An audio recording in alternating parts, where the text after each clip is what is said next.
দেখো এই মুহূর্তে সরাসরি স্ক্রিনে 2026 সালের সেকেন্ড ইউনিট টেস্ট অর্থাৎ দ্বিতীয় পর্যায়ক্রমিক মূল্যায়নের ক্লাস 6 এর ইংলিশের প্রশ্নপত্র দেখতে পাচ্ছ। ফুল মার্কস তোমাদের রয়েছে 50 আর সময় তোমাদের রয়েছে 1 ঘন্টা 40 মিনিট। দেখো একের দাগে রয়েছে read the passage carefully and answer the question that follow. খুব ভালো করে সিনিয়র প্যাসেজটা পড়ে নেবে, তারপরেই কিন্তু প্রশ্নের উত্তরগুলো শুরু করবে।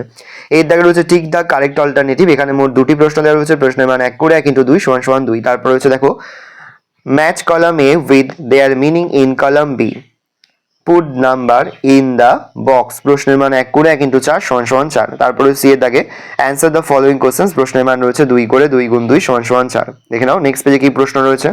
দেখো নেক্সট পেজে তোমাদের একটা পোয়েমের প্যাসেজ রয়েছে, এখান থেকে কিন্তু প্রশ্ন করা হয়েছে। এর দাগে রয়েছে complete the following sentence with information from the poem.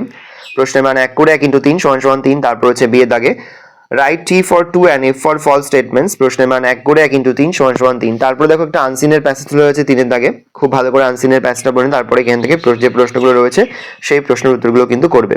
এর দাগে রয়েছে 4টি প্রশ্ন, বি এর দাগে রয়েছে 3টি প্রশ্ন, সি এর দাগে রয়েছে 2টি প্রশ্ন। দেখো নেক্সট তোমাদের গ্রামার থেকে প্রশ্ন করা হয়েছে, দেখে নাও। এখানে তোমাদের রয়েছে fill in the blanks with verb in the arrangement with the subject. প্রশ্নের মান 1 করে 1 × 4 = 4। তারপর হচ্ছে fill in the blanks with suitable articles. প্রশ্নের মান 1 করে 1 × 4 = 4। তারপরে 6 দাগে identify the types of sentence given below. প্রশ্নের মান 1 করে 1 × 4 = 4। তারপর হচ্ছে translate the following into English. Bangla থেকে তোমাদের ইংলিশে পরিবর্তন করতে হবে।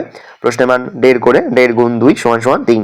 তারপর রাইটিং স্কিল একটা স্টোরি রাইটিং রয়েছে, প্রশ্নের মান রয়েছে 10। ভালো করে দেখে নাও এই রয়েছে টোটাল তোমাদের সেকেন্ড ইউনিট টেস্ট অর্থাৎ দ্বিতীয় পর্যায়ক্রমিক মূল্যায়নের ক্লাস 6 এর ইংলিশের প্রশ্নপত্র। ভালো করে প্রশ্নপত্র দেখে নাও। আশা করা যায় প্রতি বছর এই বছরও তোমরা কিন্তু আমাদের প্রশ্নপত্র থেকে সমস্ত প্রশ্ন কিন্তু কমন পেয়ে যাবে, শুধু ভালো করে তোমরা ইংলিশের কোশ্চেন পেপারটা দেখে নাও।